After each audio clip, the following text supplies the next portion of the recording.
एक एक करके आपने, लेकिन यहाँ जो एक बड़ी बात कह दी है ना बहुत ही हल्के से अंदाज में, मुझे लगता है अखिलेश जी के पास मैं उस सवाल के जवाब के लिए जरूर चलूंगी इस वक्त। अखिलेश जी, आपने गौर किया होगा सर, प्रोफेसर संगीत रागी ने कहा है कि आरएसएस का अगर आप सम्मान नहीं करेंगे तो एक तरीके से आप भूल जाइए कि आप देश की सत्ता में आ सकते हैं। आप किस तरीके से देख रहे हैं इस बात को? इसमें कितनी सत्यता आप मानते हैं सर? नहीं है हमें कोई, एक मिनट उन्हें बोलने दीजिए। एक अहंकारी से हमें इससे ज्यादा अपेक्षा नहीं है। अहंकारी इस तरह की अहंकार बोल रहा है और अहंकारी से हम जो है, प्लीज प्लीज बीच में नहीं, अहंकारी से इससे ज्यादा मैं अपेक्षा नहीं कर सकता हूँ। 70 सालों में पहली बार बीजेपी अपने दम पे सत्ता में आई है और बीजेपी आरएसएस तो सिर्फ सत्ता के साथ रही है। इनका बहुत कुछ मैं बता सकता हूँ जितना आरएसएस वाले नहीं जानते हैं। अगर किसी दिन बहस रखिए तो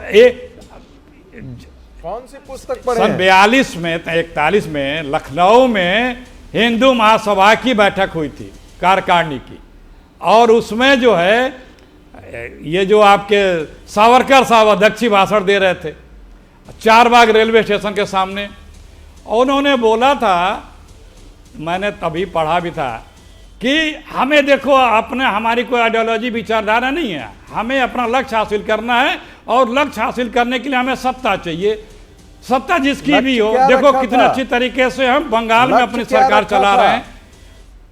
लक्ष्य आरएसएस क्यों बना था? आरएसएस क्यों बना था? आरएसएस सावरकर समग्र 10 वॉल्यूम है प्रभात प्रकाशन से, जरा पढ़िएगा उसको। अरे पहले सुन तो लीजिए, पढ़िएगा। अरे लक्ष्य, अरे सुनिए मुझको मत बताइए। राहुल गांधी भी नहीं पढ़ते हैं। बीच में नहीं रोमाना जी, बीच में नहीं सलाह सिर्फ दे रहा हूं, थोड़ा पढ़ लिख करके आइएगा। आरएसएस क्यों बना था? आरएसएस क्यों बना था? 3 लोगों ने आरएसएस बनाई थी, मुंजे और ये सावरकर और एक और थे। सावरकर के भाई की संस्था दी गई थी। आरएसएस बना क्यों था? क्यों एक मिलिट्री एकेडमी बनाई गई थी? प्लीज रुकिए, अरे रुकिए, अज्ञानता को भी इतने अज्ञानता को भी इतने कॉन्फिडेंस के साथ बोलना अभी की देर हो सकती है। प्रोफेसर साहब ऐसे बीच में टोकन ठोकी मत कीजिए ना, बोलने दीजिए। दर्शक सुन रहा है सर, उसके बाद आप दोबारा आ जाइएगा। अखिलेश जी को उनकी बात तो रखने दीजिए ना। आइए अखिलेश जी, प्लीज अपनी बात रखिए। सुनिए रोमाना जी, जिस दिन आरएसएस की स्थापना हुई थी उस दिन मिलिट्री एकेडमी की भी नागपुर में स्थापना हुई थी, जहां पे स्वयंसेवक लोग जाके ट्रेनिंग लेते हैं। तो क्यों जरूरत पड़ी थी? क्यों बनाया गया था? क्यों इनके हेड जो हैं वो पासिंग आउट परेड आर्मी की तरह से लेते हैं? ठीक है, क्या इस देश को मिलिशिया बनाने के लिए नहीं की गई थी? ठीक है सर, ठीक है। क्या लक्ष्य था? ठीक है सर, मैं अब गौरव भाटिया का रुख कर लेती हूँ। एक minute sir, please Gaurav Bhatia भी इंतजार कर रहे हैं ना, मैं बीच में आपको लेकर आई थी प्रोफेसर संगीत रागी, जरा सा गौरव भाटिया की बात होने प्लीज प्लीज सर, करिए अपनी बात जल्दी से सर। रोमाना जी बात पूरी कर लीजिए। 10 सेकंड नहीं, देखिए मैंने आपसे पहले भी कहा, ये सिर्फ बांट करके लोगों में द्वेष भर पैदा करके आप महात्मा गांधी के हत्यारों को महिमा मंडित करते हैं।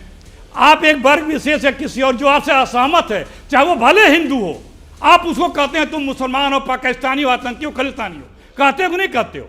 जो आपसे सहमत नहीं है, लोकतंत्र तो असहमतियों का सहमति है ना, मुंडे मते भिन्ना।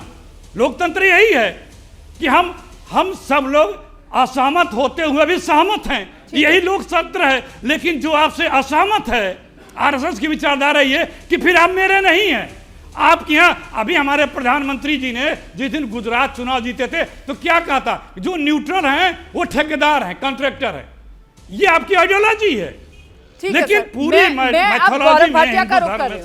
गौरव जी, मैं आपसे ये जानना चाहती हूँ कि अभी तक जिस तरीके से ये चर्चा बढ़ी है उससे बिल्कुल अलग मैं ये सवाल आपसे पूछना चाहती हूँ सर कि क्या ये मामला जो नजर आ रहा है उससे बिल्कुल फर्क है?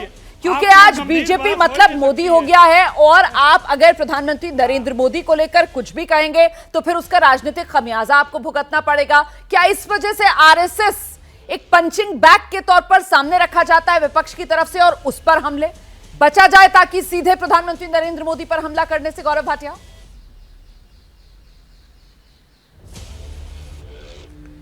रोमाना जी, बस मैं देख रहा था कि आप इतना समय देती हैं कांग्रेस पार्टी के प्रवक्ता को, वो उसका सदुपयोग करते हैं कि नहीं करते हैं। और देखिए, विरोधाभास जैसे राहुल गांधी की बातों में है, वैसे यहाँ पे प्रवक्ता महोदय की भी बातों में है। मैं आपको 3 चीज़ें बताता हूँ। एक सवाल, मेरी ये गुजारिश है, विनती है, आप एंकर हैं, ये आपका क्षेत्र अधिकार है, पूछिएगा कांग्रेस के प्रवक्ता से जब मेरी बात पूरी हो जाए। आप मुझे ये बताइए, हिमाचल प्रदेश के चुनाव हुए, हिमाचल प्रदेश का मैनिफेस्टो इनका देखिएगा। इन्होंने महंगाई की बात करी, भारत जोड़ो यात्रा में भी महंगाई एक बड़ा मुद्दा है रोमाना जी। हिमाचल प्रदेश में डीजल पे वैट 3 रुपए बढ़ाया है कल। मैं पूछना चाहता हूं, महंगाई के मुद्दे पे भारत जोड़ो यात्रा करने वाले हिमाचल की जनता पे 3 रुपए जब वैट डीजल पे और लगाते हैं तो वो महंगाई कम करने के लिए है। इनका मैनिफेस्टो कहता था हम दाम नहीं बदलेंगे, बढ़ाएंगे नहीं वैट। दूसरी बात, आप देखती हैं भारत जोड़ो यात्रा में बेरोजगारी मुद्दा बताते हैं। देखिए, मैं परसों का CMI डेटा है मेरे पास, लेटेस्ट है। आपको मालूम है राजस्थान में बेरोजगारी दर कितनी है? 28.5, झारखंड में 18% और राष्ट्र की बेरोजगारी दर है 8.2। मैं पूछना चाहता हूं, ये अपने आप को तपस्वी कहने वाले हैं, बेरोजगारी और महंगाई पे मैंने 2 सवाल पूछे, यहां अखिलेश प्रताप सिंह जी बता दे, क्योंकि राहुल गांधी बताएंगे नहीं। तीसरी बात मैं बताता हूं आपको, देखिए सपा की तरफ से कटाक्ष किया जा रहा था 10 सर। मैं इतना ही कहूंगा, समाजवादी पार्टी की साइकिल जो मुखिया चलाते हैं, सर से मस्तिष्क से सोचा जाता है। समाजवादी पार्टी की दिक्कत यह है, इनका धड़ तो है केतु की तरह, लेकिन सर है ही नहीं, इसीलिए सोचते नहीं है।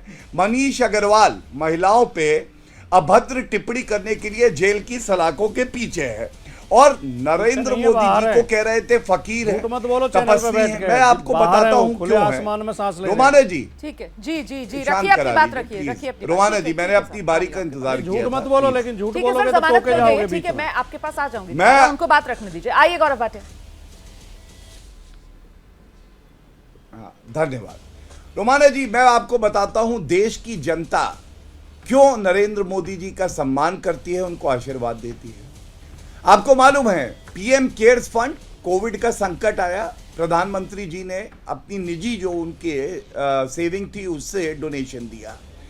उन्होंने आर्मी के लिए डोनेशन दिया, उन्होंने भव्य राम मंदिर बन रहा है उसमें डोनेशन दिया। मैं पूछना चाहता हूं, 15 करोड़ की निजी संपत्ति राहुल गांधी की है, कितना डोनेशन उन्होंने PM केयर फंड में जनता के लिए दिया है, कितना डोनेशन उन्होंने हमारी सेना के लिए दिया है और कितना डोनेशन उन्होंने भव्य राम मंदिर के लिए दिया है। इसीलिए उनको ढोंगी हिंदू और चुनावी हिंदू कहा जाता है। अब हिमाचल प्रदेश वाला जो प्रश्न मैंने पूछा है वो कांग्रेस से जरूर पूछिएगा, तब मुझे अच्छा लगेगा कि हाँ जो मुश्किल प्रश्न है। जैसे ही घड़ी का काटा दोपहर 2:30 पे आए, बबीता जी का दिल सास बहू साजिश के लिए मचल जाए।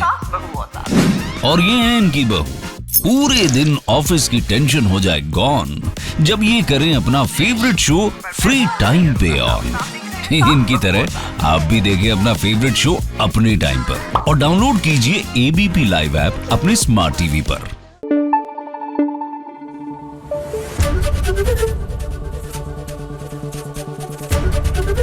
ABP न्यूज आपको रखे आगे।